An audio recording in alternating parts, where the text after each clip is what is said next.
ndị Igbo rich men unu gbukete oche ka m pịawa ụnụ azụ ma obere ndị Igbo rich men ndị Igbo nwere ego nnekọta ụnụ otu si ewere private jet ego ụtụ ụmụ agbọghọ 20%. Ana m ajụ 80% ndị ọzọ fọrọ afọ anyị nwa ayoji agbakwudoro na agbakwuru ka ayoji ahapụzi otu anyị si ebi ndụ tufuo na-akpata ego maka na ịma na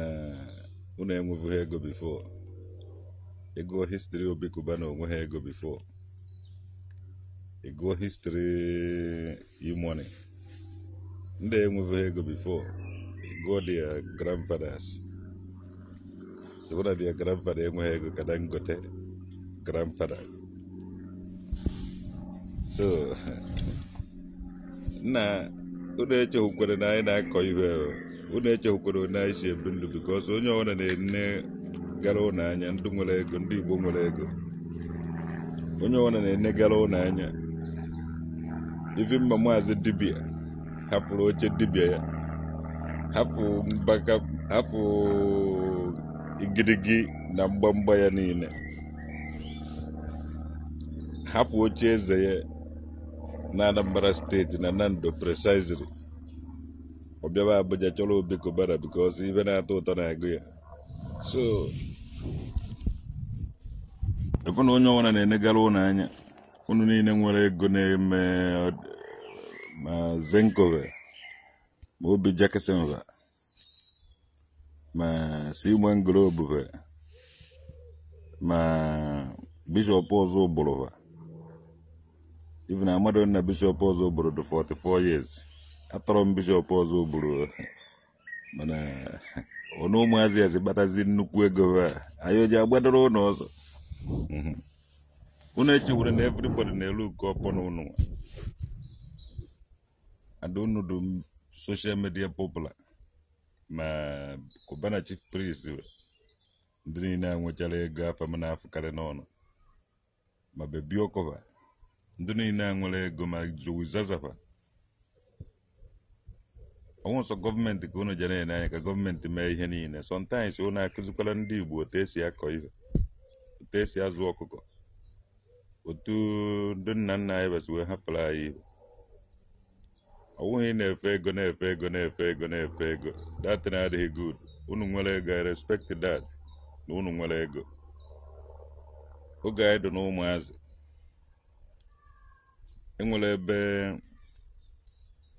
enwere na family nwere television ibe nwere black and white television while na other families enweghị TV ọkụ adịghị be anyị sef ọmụnwa onye izi wayara ọkụ be nna m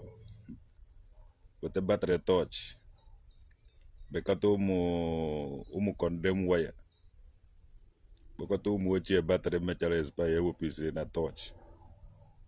were waya ọkụ n'ụlọ ọ na-enwu ejikọ okoye ọwaya kwuru ọkụ bebe aka ya ka o ji waya ọkụ elọta of ndị otu anyị ọkụ adịghị be anyị mgbe anyị ji aka anyị na-amụ ote na-eme eksperimenti otu esi awaya ọkụ. So ka ụnụ hapụ ichefu ebe anyị si were fụ Joey Zaza papa gị nwere ego for example papa gị enweghị ego Okeke nwoke dị my grandfather ka ya nwee ego. So opportunity na-abịa abịa mana onye echekwu na otu anyị si wee bido ife ọrụ na-akụziri ụmụ nwaanyị be anyị eme na a lot of people ha adịghị useless and ọ na-adụ ka onye ọwụna oji adị ka ụnọ anaghị adụ ka Obi Kubana n'ike anaghị adụ ka Joey Zaza n'ike anaghị adụ ka Obi Jackson n'ike ejighị ike adụ ka Bishop ọzọ ụbụrụ iwere ike dụka ndị ahịa gbara na ụmụ nwe lot of people ga-anwụ n'oge be elu a lot of people ji enwe ọgbara mgbanye elu nwanne ọ dị ego iji enwe nwere ego ka Bishop ọzọ ụbụrụ. These people enweghị ego were na nwayọọ kụzie na ofe gas anọta ịkwụ na enwere ndị dịka traditional nwoke dị and ebe a nakwa eme exist na society ebe a na-adịghị na-eri unu anya because isi n'enu ego bishọp ọzọ bụrụ dafụ ịgbaji isi ya aka na ọba isi n'enu ego ndị a na-agwago dafụ ịgbaji isi aka na ọba kama iji agbaji aka na ọba ọka mma na iso anyị mabe enu kashu enwere agụ kashu na Ezinivite enwere agụ kashu na Nanka enwere agụ kashu na Agụrụ enwere Egbugharị ya ma ebe a na-akọ nkwụ ọkara akwụ enwere a lot of places ma ebe a na-akpa mkpaji ma ebe ọwado na-agụ ebe a na-enwetagasị tens dị ya ndị na-anya ka edu ka Obi Cubana ndị agha enweghị ego mana ndị a nwere ego anyị na-ayọ ụnụ because ụnụ emego JPAC na onweghị JPAC na-alụzi mmadụ dịka JPAC enweghị ihe ọ na-alụzi because of gịnị ka ọ na-eche orie nri na nke bishọp ọzọ bụrụ nwa chenji bishọp ọzọ bụrụ ga-enye ya nnukwute ego ka ọ hụta ya nwa JPAC orie nri na kọntaktị ya na-atọ ma ọ wee nọ 1 year agafego so these people na-akarị JPAC along JPAC ama ha na-ata afụ ma ụmụ akpakara dị ngwom ụmụ okoti ebobe ma okoti ya gba ma okoti ife niile a na-esogharị JPAC onye o nyere 5,000 emironi ya nọ n'ime na mgbuka mgbọ ma ụda mgbuka Ogbosi ma ọ na mbe maketi Ọnịcha oriwe ego ka JPAC ego ebe ya gbarie JPAC enweghị cost price JPAC amaghị na a na-ata afụ bishọp ọzọ ụbụrụ na ndị ọgaranya ndị ọzọ kwụsị inye JPAC nri ịpụ na nwa bọyị ka bidoro ịgba bọyị under 6 months na ọ ka JPAC mma because owu n'osisi years ka o ji anọ n'aka ọga ya 6 months agafego JPAC enweghị beginning ka o ji enwe ending no bishọp ọzọ ụbụrụ ba na-ekarị ya along many youths onweghị onye mazi one ya na-akọ ibe eji were mara ndị Igbo onwezighị onye na-eme onye ọwana chọrọ ịdụ ka Obi Cubana ka Cubana chief priest onye ọwana chọrọ ịwụ ọgaranya ịbụ e-money ọ na-evugharị private jet nwanna Luisco na-ekwuru ọbịa na-eji baskoro jee Ọnịcha enwere ndị ji ọkpa jee betere aka ụhụ maka private jet even papa maazị dibia kwụrụ igiri ewufe ụmụ solo na-eji ya ụnụ na-etikọ n'ụzọ ma street light maazị dibia kara ịka na-akwụ ikiri so mana ọkụ ikiri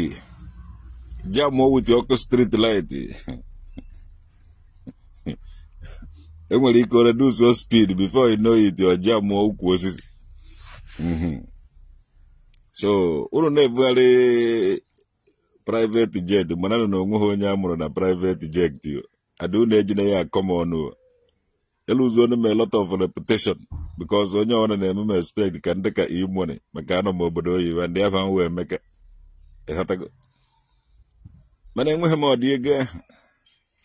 onwebeghị ibe atọ ọnụbeghị m nwa traditional nwoke dị mana udo dịkwa ife mmụọ na-emekọrịta ya enu mmekọrịta ya na agwa mba na amụ ihe anyị na ego onweghị onye amụrụ ya na ego mkpata ka a batara ya ọ gaghị akpapụ anyị from otu anyị si ebi ndụ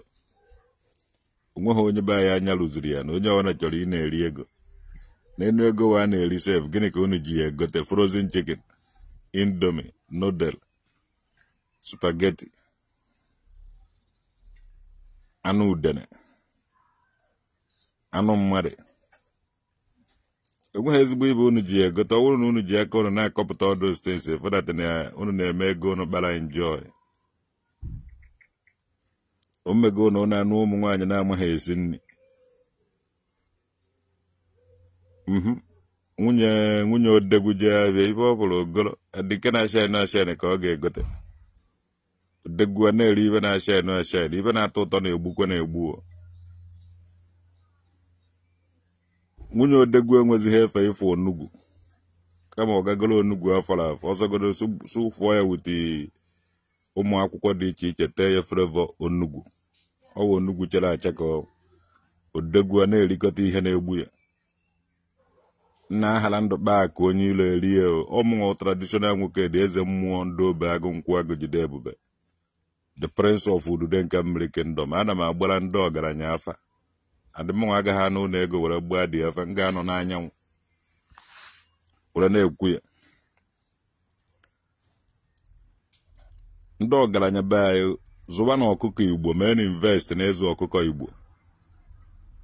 empower na ụmụ youth ma ụmụ girls kaba na-azụ ọkụkọ na-akpa ụmụ anụmanụ niile were na ego unu chukwaba ụmụ anụmanụ niile ndị gboo na-azụbụ before so that unu na-eri ihe unu na-eri ezigbo ihe ka unu nwee ike ịnọta aka rie ego unu kpara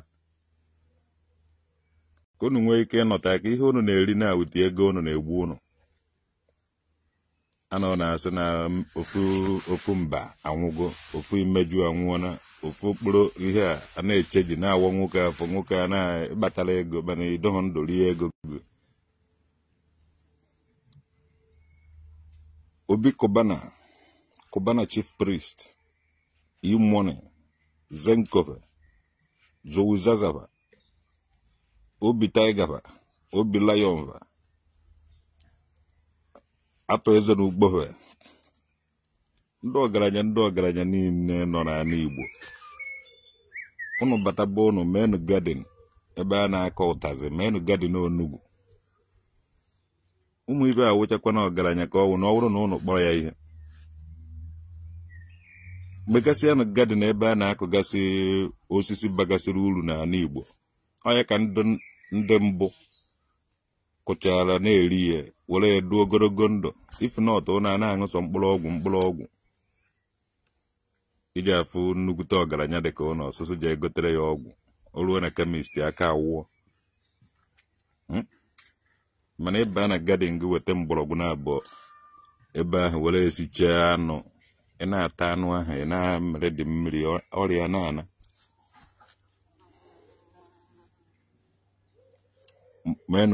menu gadin ma nche ọnwụ ma kọrị ma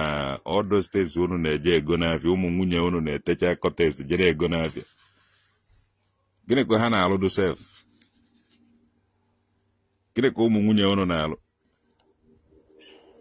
ha na-eyi ezigbote akwa mee highest makeup tee highest makeup na mvọ mana ya ọnụ mana everywhere pụta na-akpagharị ụmụ agbọghọ ndị ọzọ ike agwụ ha nwe onye ike dị alụzie neten onye ọwụna chọrọ ịdị ka Obi Kubana chief priest. Nna m nwa achọkwaghị ịdị ka unu eziokwu nna agwa gị chọkwa m ịdị ka unu adị onye meziri m expect ka ndị ka unu m nwa na-akọ ihe ọ na-ewute m date na unu kwesịrị iji ego unu na-asụpọsụ omenala na ọdịnala anyị nwa mana unu anaghị eme ya maham uru ego unu bara anyị nwewo ndị Igbo were na ego unu mee invest na omenala na ọdịnala Igbo ụtazị ụgụ onye ọwụ na setie na ezinụlọ niile nọ n'ala Igbo ha bido kọbakwa ọdụ stens ọ na-enye aka were na soshal midia unu gbasaa na ozi ya onwe ha bịa na-eri ego ebe ọ na-abatara na-eme nke ọ dọghị good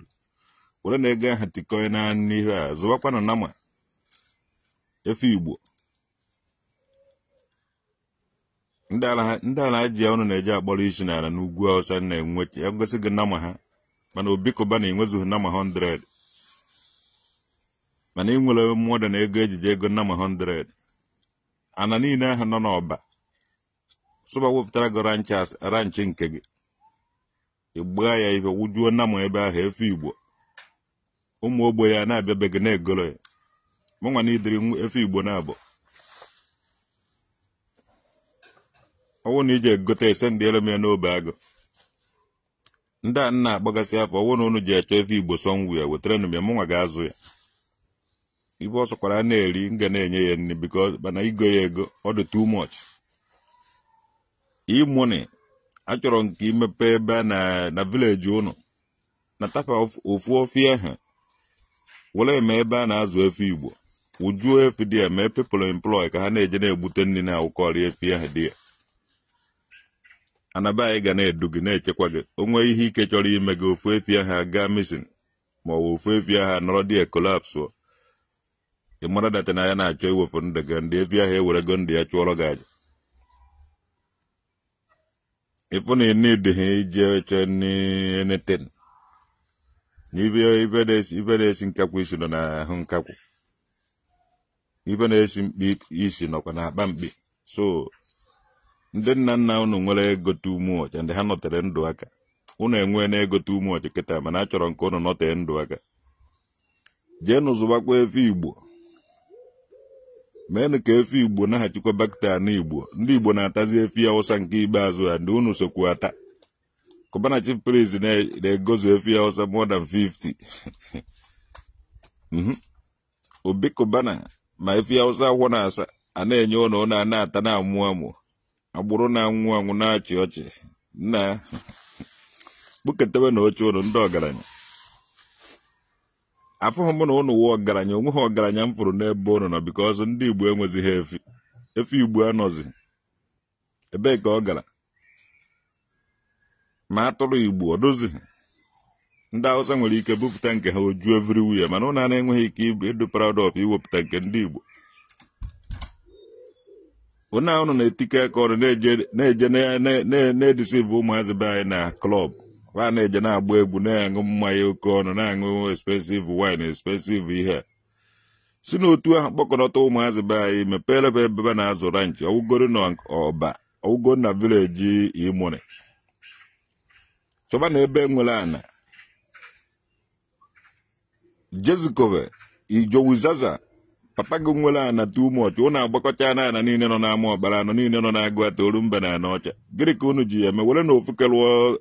ebe a na-azụ efi Igbo were na ego na ahụ goo efi Igbo ebe o buru ibu menu millions and thousands of people employ ka ba na-echọ ya nri na-enye efi ya ọwụ sọsọ elu filling station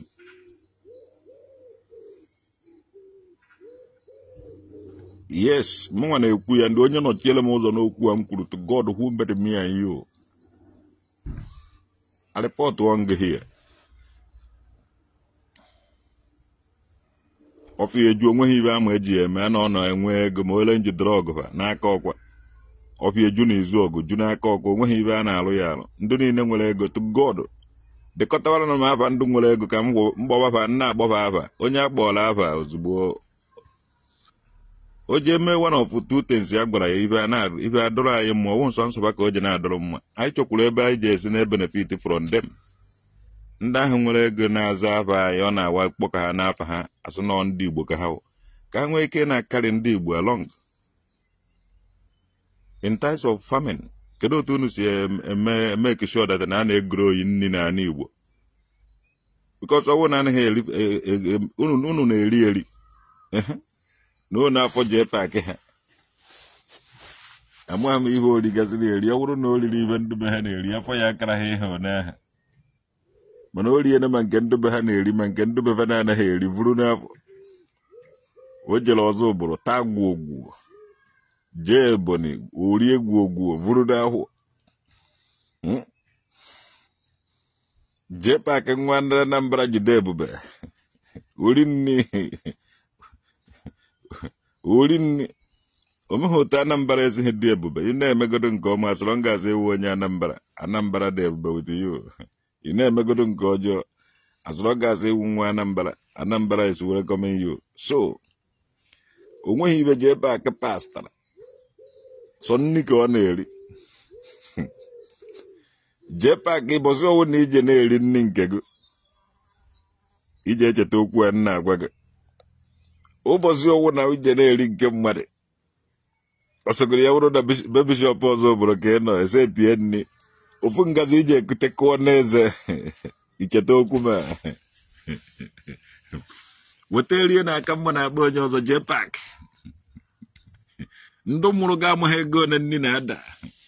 ma ị na-eri nri ma ị naghị eri nri ọ gbasaghị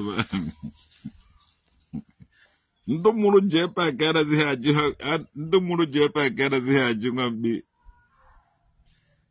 ebee ka ọ lahụrụ no ofatakwala ụla nwa nwa ọha ife dị mma ka a na-eṅomi eṅomi JPAC amaghị nri ezi ọjọọ na anụ ndị na-eme egi sọọsụ esibe ihe eji eji stew were si asịgị na emere egi sọọsụ eti yabasị ti tomato ha kwa asịgị na egi sọọsụ ife ahụ ihe JPAC na-esizi na ihe ọjọọ na dị n'afọ JPAC ha onye dị nwaanyị dị ime ọnwa 6 na ọnwa 7 na JPAC amazighị onye amaghị oke akwa ọkụkọ ọdụ na nkata onye ma nke nwoke na nwunye nwaanyị dị ime ọnwa 6 na ọnwa 7 ya na JPAC amazighị onye afọ ka ụmụ ka a na-akpọ traditional nwoke dị nwurude nke mmiri kingdom ono si dị n'ụlọ ka o si dị na mba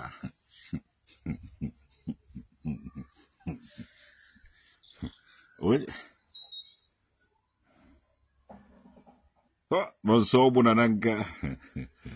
bịa nọ nso nna m ochie ekwukwara ka a gbara udude nke etuo nga ahụ anọ na-anwụ na-anyara anwụ agbara udude nke abụghị ka nna ife a na-emekwanụ ife a na-emenụ nna m ochie agbara udude nke abụghị ebe ahụ ịnaka ha kotere ha ya ofu ihe ịfụrụ na anyị na-agbachi mbọ ike na ọkụ agụrị anyị n'aka anaghị elewu anyị azọwara gị ụzọ n'ịkpa ibe ahụ na-achọ ụlọ ọzọ anyị restọ ego ya so onye ọbụla ji akata obi natawazie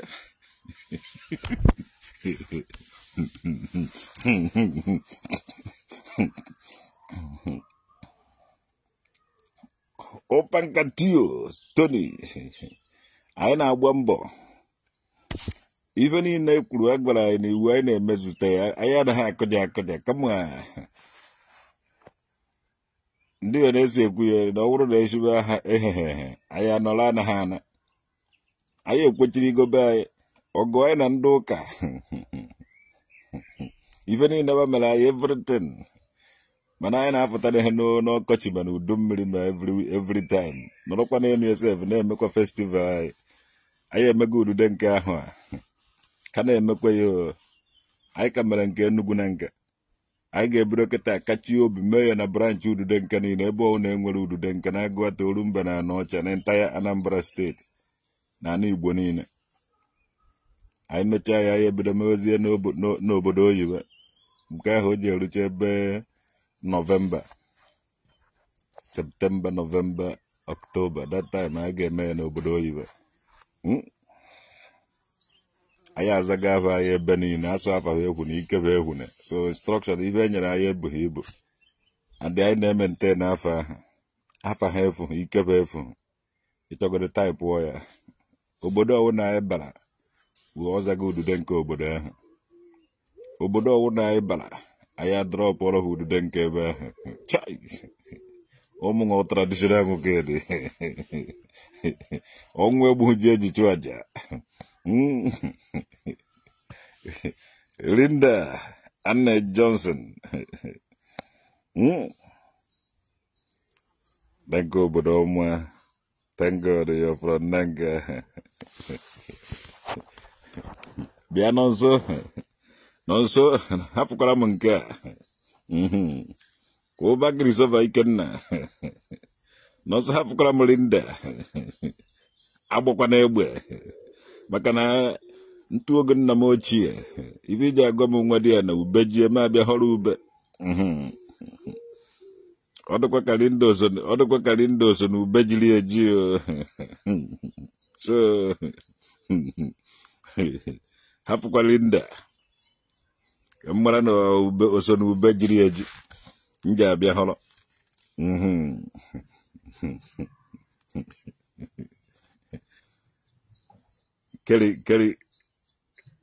Kelly bed ọsụ JPAC wee sabo mmiri na Umuntu village ndị ọkpọ ntu na abọ jere n'Umuntu village JPAC lụrụ ụnọ ndị Nnekwentu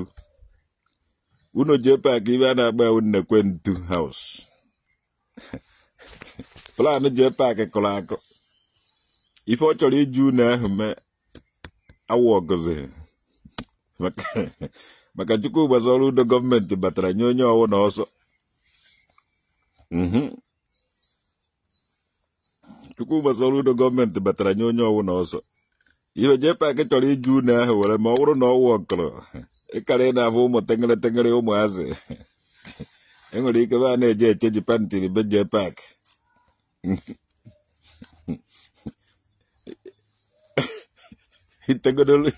itegodo uhie ọnụ ledi kọlụ ụnọ ahụ dị n'ọnụ gị itegodo nke ọwụ na nke buru nke ọ dịka ihe niile ụmụ nwaanyị ji anya ka ọzi onwe ka JPAC were gbuo ba penti ọ dịka iwe karị ị na-eme ebe ahụ ịkarị na-abụ ụmụ agbọghọ ịchọọ imewe point and buy ije na dati blue house dị n'ụgbọ na ihe JPAC lụrụ dị ya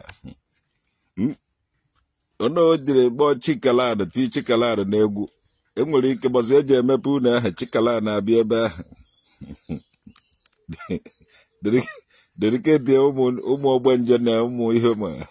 so ụnọ ahụ ndị karị ime ka use of ụnọ ahụ mana ụnọ ahụ is waiting for JPAC n'ụgbọ dati ụnọ wande ụnọ ahụ ji ekwu okwu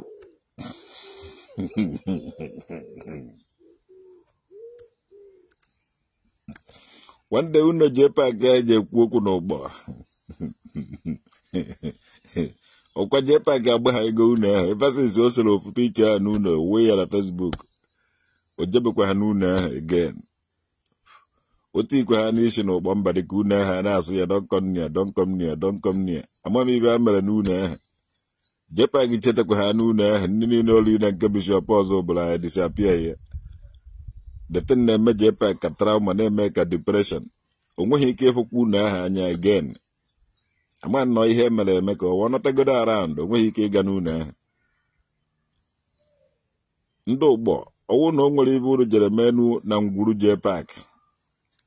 ọwụ na unu gbugharị JPAC gbafe ya ihu n'ụnọ ya ahụ ọwụrụ na unu gbugharị ya mere enwere ibe unu mere n'ụnọ ọ batakwa ha n'ebe ahụ ọ na-abụ ọ na ke ka JPAC ji esi anọrọ n'ụgbọ o jela ha na họtel rie nri na nke bishọp ọzọ bụrụ unu mere JPAC ọ naghị erizi nri be ha ọ na-erizi nri be mmadụ unu mekwuo JPAC ọ naghị alahụzi be ha ọ na-alahụkwu be mmadụ bụka ọwụ na ọ na-alahụ be ya o nweghị ike ị na-esi nri onye nọ be ya na-esi nri nwee ike iri nri be ya mana ọ naghị alahụ be ya ọ naghị erikwu nri be ya ọ na-alahụ be mmadụ ọ na-eri nri be mmadụ ma ọ lahụ na họtel bishọp ọzọ bụ nwere ike vụrụ ihe nnukwute bọndụlụ ego o vụrụ ego ahụ jewara họtel na-akụ dị ya maka ọ nọrọ be ya ofu nwa aga ụzọ ahụ o tiri ụzọ ahụ adụzi ha ụzọ nke o tiri kịta ọ gbara ya penti and amaghị ọ dịka ibe eme isiri na penti ahụ every night JPAC I don't know Keriben imere mgbari ezu udo smart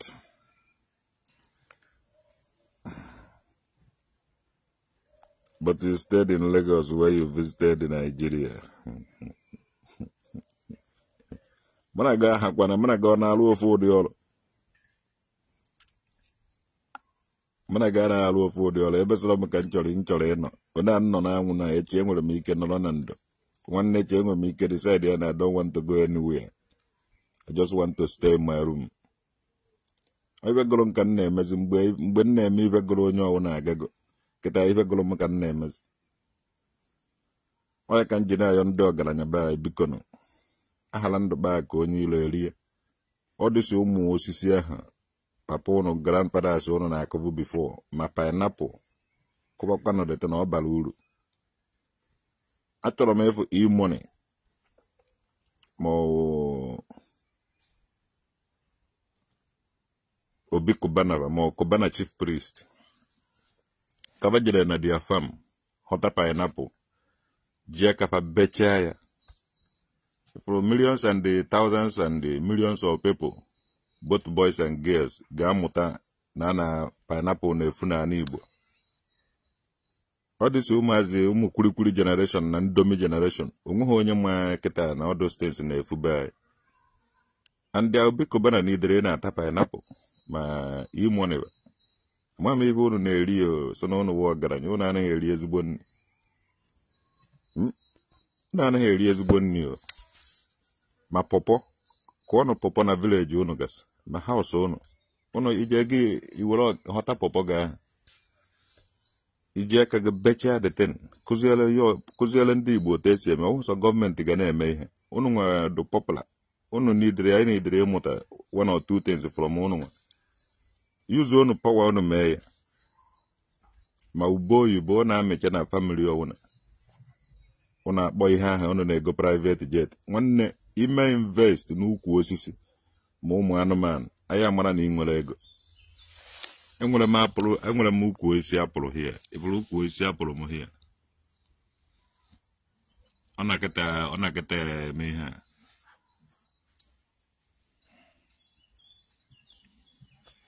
every morning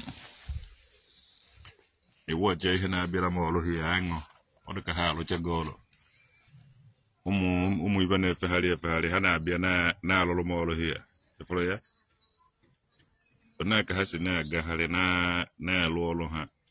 since ka ha na ebe a na-alụrụ m ọrụ ha ka ha na-alụ mana unu enwe na ha emezi all those things. Nwunye unu wo odegwu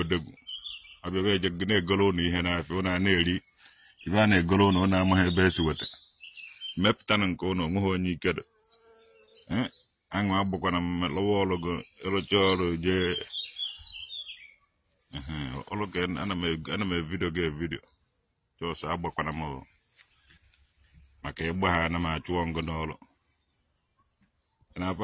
aṅụ urude nke onye kwutakwara traditional nwoke dị maka aṅụ ji agbakwa gị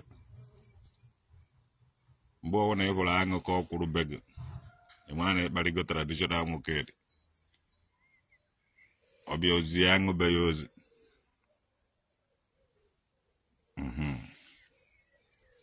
ndụ nna nna anyị ba na aṅụ na-emekọ ibe so mgbe ọbụla ịbụrụ aṅụ ka ọ na-esogharị gị ịmara na iwu ndị otu anyị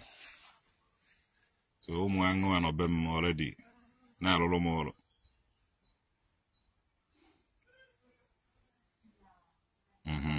all those things iwe eji ama nwoke ịnọrọ n'ukwu osisi na-ezuru ike na-anyara anwụ enwere m ukwu na-abụ at least ịtatụ nke ndị abịa ịtakwa nke gị nwa ka ị marakwa na nwere ibe a na-apịa na nke ndị abịa ha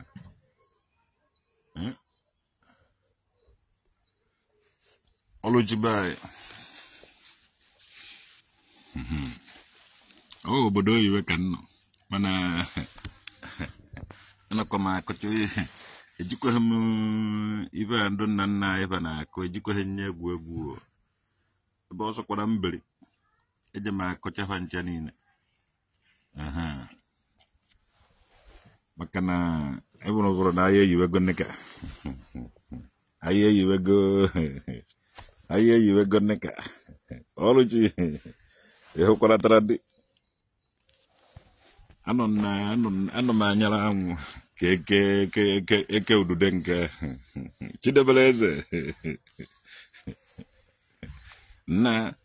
ana m ayọ ndị ọgaranya be anyị ka ha nwee ike iyuzu dia platform nwee ike ịkụziri ndị be anyị because anyị niile wee man n'idere ịnọte aka ihe ụmụ nwoke na-anwụzi n'ike na-anwụ n'ike ọ dịghị good So as eze mmụọ nwụ, I have to tell them ha kwesịrị inwe ị na-eri mgbọrọgwụ ụmụ ihe dị green and then nke a na-akọpụtaba ya ụhụ nke ndị Hausa ma nke ndị Fulani na-ebute. So a kwesịrị ị na-eme people encourage ị na-akọ ihe important things. Pineapple kwesịrị ị na-efu n'ubi be anyị mana ọ naghị epuzi na onye gwara je eweta ya ọ na-agba ọsọ nweghị onye ike dị. Obi bụ ndes gịnị ka ị dere? Ịmụ anwụ na-acha. Tony Opanka is having a beautiful virgin girl for you. No more. Hello. Mana jepa geje ha gogo. Oje eji the influence na abi evukoro ni bem free of charge.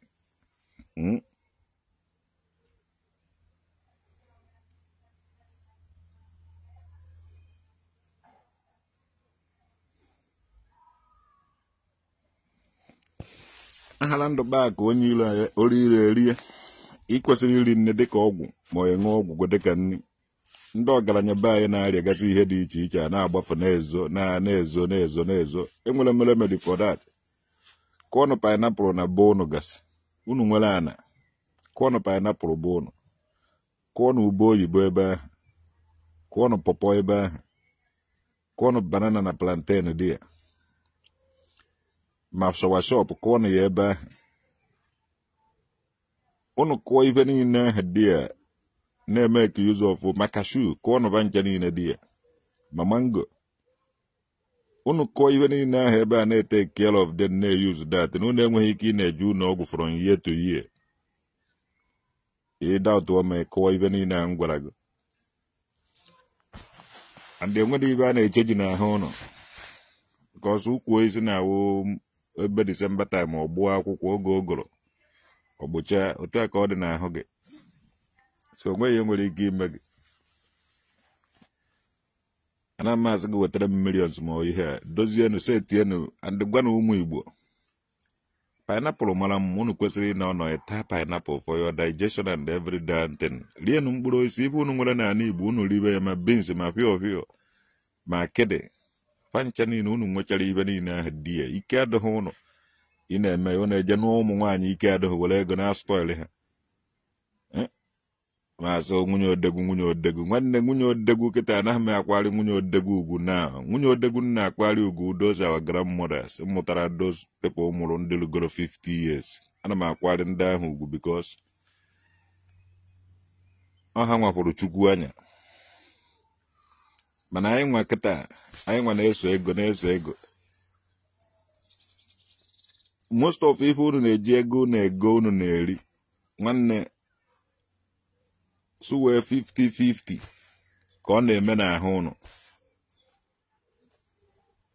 Ị nwere ike pụta igo anụ ijego frozen chicken ma na-anụ udene ka igoro maka iji ego ya. Ị nwere ike pụta n'ụzọ ka ibele anụ nke a ma nje ọ na-asha ịma ha na-anụ mmadụ ka igoro. Ị chọọ ịta nama ị nwere ike gị gbuo nama Hausa ka igbu ha ezigbo igbu nama ndị Igbo. Unu nwere ana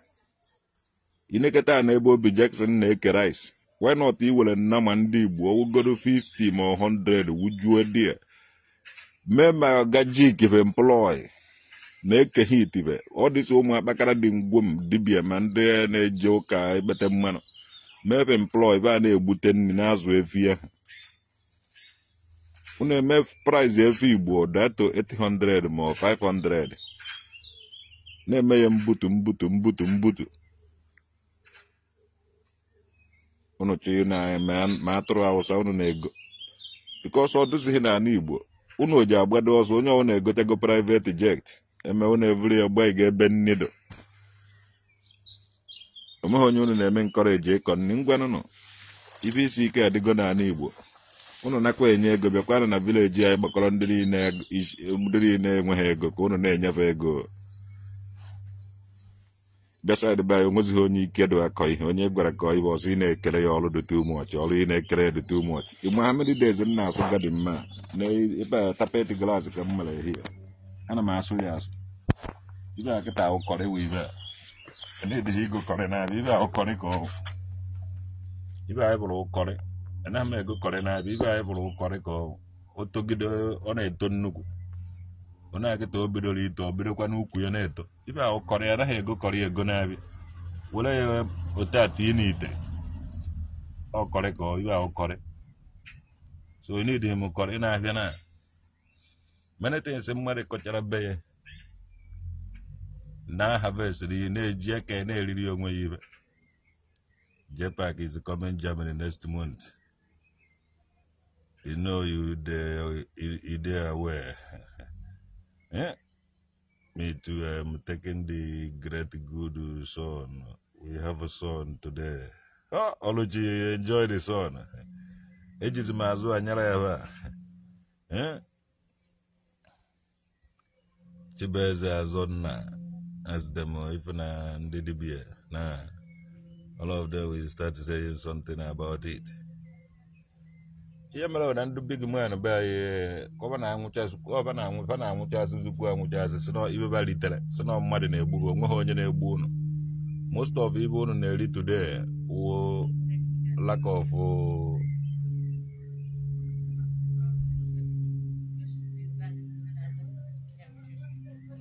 not take care of Omono. All lack of careful. Guten Tag. Wie geht's? Alles gut. Wo ist Irina? Spazieren mit Hund. Mit Hund? Ja. Alles klar. Spazieren mit Hund. So, most of even Dubai nearly when Luhanya, but Apahanya. Haji the morning. When I had on the back when you lay unu je nebala mborogu bona anya di mborogu o mborogu kande nna unu na-eri mborogu ogwu unu erighị ya dịka nni unu aṅụ ogwu dịka nni mwa traditional woked decided na-ata mborogu niile anọghị ya n'oge ya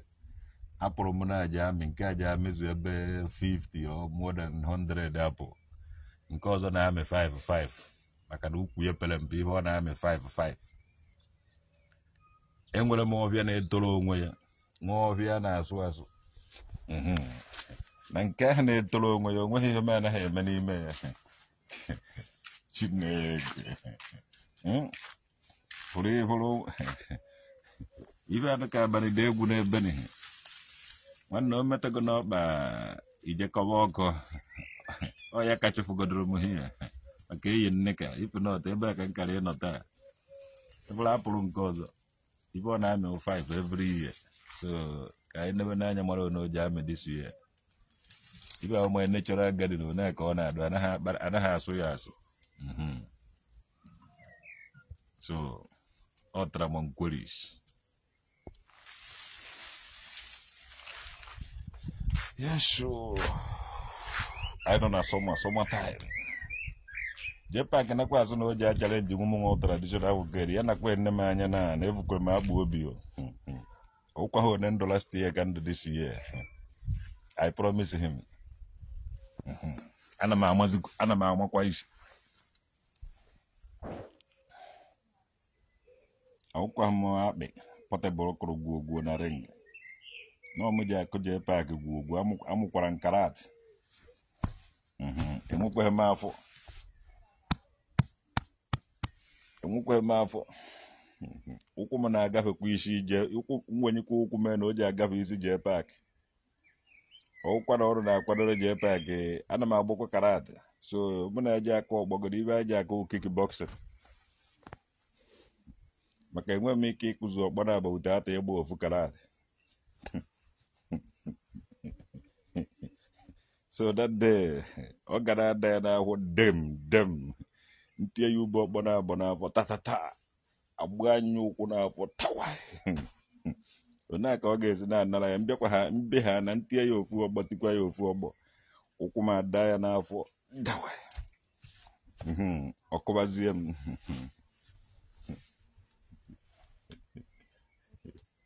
na ma gbagbudo ime ụlọ because of ụmụ nwaanyị ndị ọcha esigo ihe na-agafe ịmụ na keriben imere mgbari ụmụ nwaanyị ndị ọcha esigo achọrọgo m bịaba saịdị ya ma gbagbugodo ime ụlọ na ọnwa nze ka ahụ mmemme hand oge anyị na-eje bọyị ọzọ emere nwa nzugbe ọ sị na ibe na-egbu nwoke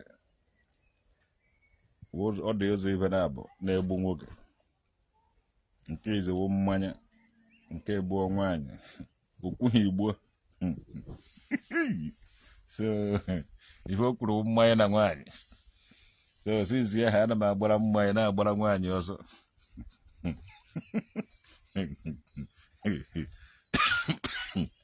mana ọwụrụ ọgụ okwughị maka ọgụ abịa na anụta ọgụ so na nọ njebe ọgụ jee paaki ụlọ akụjara akụja awurugo and I will tie even I trust myself ever since I was born. Myself have never disappointed me. In the past they will testify. So I'm going to disappoint them. And because of that, they can go pack. You choose what day, the time, and the venue. Any day, I face to face, and I'm over here twine and go see no honey boo. Ejihe amụ eyi nwaanyị ibe mwe egwu hotago nga amaburu ya pia na gosi na eshikwara m ike ịhandụrụ ibe nwere weight mana ọwụghị ọgụ aka ka anyị ja ọwụghị ọgụ ịtọ na ka anyị ga-anọ n'ọgụ iti ibe mana emevu ụzọ maburu ya tụọ ya na gosi ya data na iburu ya na ụtansi togo na ka m ga-esi akụkwa gị ihe adị emere ka nwunye nọrọ ebe a that day ka o nwee ike ishikwa ike because ọ na nwunye ya nọ ya can beat him very well mana ọ na nwunye na ebe ahụ ọ ga-atachi ka o nwee ike itime ihe well but I know why. I like that. Oluchi ya gazienu my fans ezijego m ndị ozi nchọrọ izibe anyanwụ e shift to go and the time egbogotego so mụnwa traditional ogede ka nje kwadobe ọrụ ọmaka mere ụlọ onye afro tata asụpụkwa ya echi we there here we go nowhere nothing mega uprising rise up.